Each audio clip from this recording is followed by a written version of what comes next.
Hey guys, welcome back to the channel. Today we got a ton of new content in MLB the Show. We're talking about a new player program, a new headliner, and a ton of new content, including a new conquest map, as well as the new Tops Now moments. So we'll break all those cards down as usual. Guys, don't forget to subscribe to the channel for daily MLB content, and check me out on Twitch. I go live at noon Eastern time every single day. Link is down below. All right, let's get into the content. All right, we'll start first with the new headliner, and that is the 93 Dan Plesac, the reliever. We'll break down his pitch mix and attributes. He's got a great hit per 9 at 96, a good K per 9. Again, if you don't know what those attributes are, they basically impact your opponent's PCI when he is coming up to the plate. So the higher the K per 9 and hit per 9, the more difficult it is to make solid contact. Walks per 9 will improve your ability to use whatever method that you're pitching, allow you to do it a little bit easier. So if you're using meter analog, you can actually hit those pitches a little bit easier. We'll take a look at his velocity and pitches as well. So he's got 2 fastballs and a slider.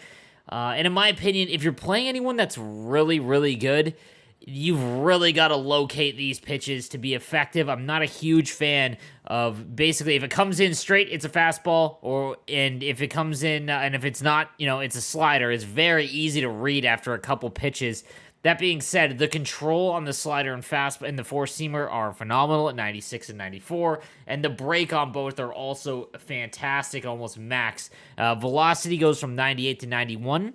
He's got a great attribute lineup, like that's phenomenal. It's just whenever you get up to the above average players, after maybe an at bat or two, it's going to be awfully easy to read. So in my opinion, if I packed him, I would sell him, and I'd probably avoid. There's other relievers that I think I'd rather have than this Dan Plesac. We also got a new player program in the 88 Bruce Sutter. So we'll take a look at his card. Another reliever, and again, the K per 9 is legit maxed, which is awesome. Hit per 9 at 99. So the K per 9, again, if you haven't watched my attribute video, if you're just wondering what it actually does, K per 9 makes the outer PCI bigger or smaller. So if you've got 125 maxed, that's going to make it as small as possible. It obviously takes in your opponents and the hitters' attributes as well. But 125 will mean that makes that outer PCI smaller, meaning that they need to be closer to the pitch or they'll just miss it. They won't be able to foul it off. Hit per 9 will impact that inner PCI.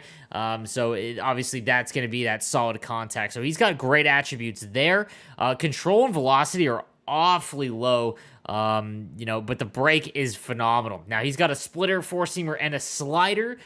So I do kind of like this pitch mix, especially the 78 mile an hour splitter.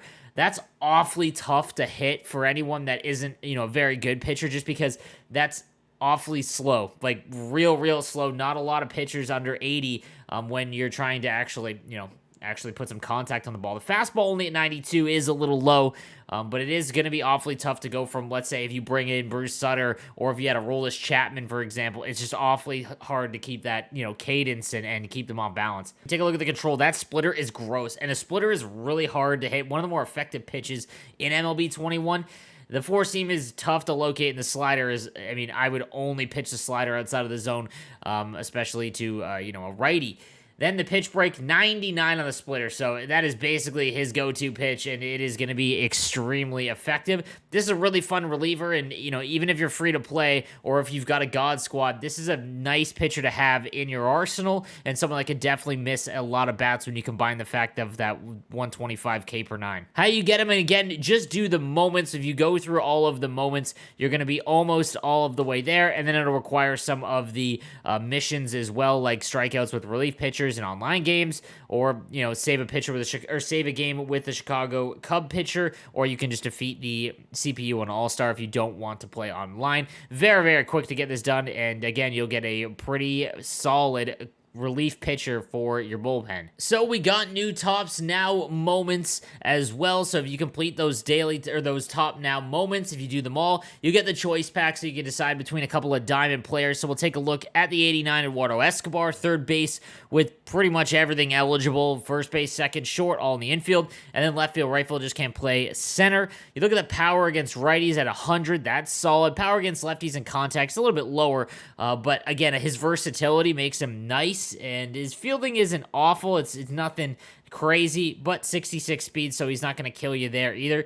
Again, I think that he's not all that amazing, but again, if you need him on a bench, you can play him any position, and he is going to do damage against righties for sure. Then we've got the 88 Jacob Stallings, the catcher, with a nice contact, 80 and 78 against lefties and righties. Power against righties is way down at 59, but the power against lefties up at 82, which is nice. And then he's good behind the plate with 94 fielding, but the arm at 80, which is solid, so makes it a little bit better to throw guys out. No speed, obviously, but if you're still lacking a catcher, this is a solid option. But again, to be honest, whatever sells for the most, if you're looking to keep them for the May Player of the Month, I'd probably go the other option here because I think Salvador Perez is for free for the team affinities, is still probably getting more valuable.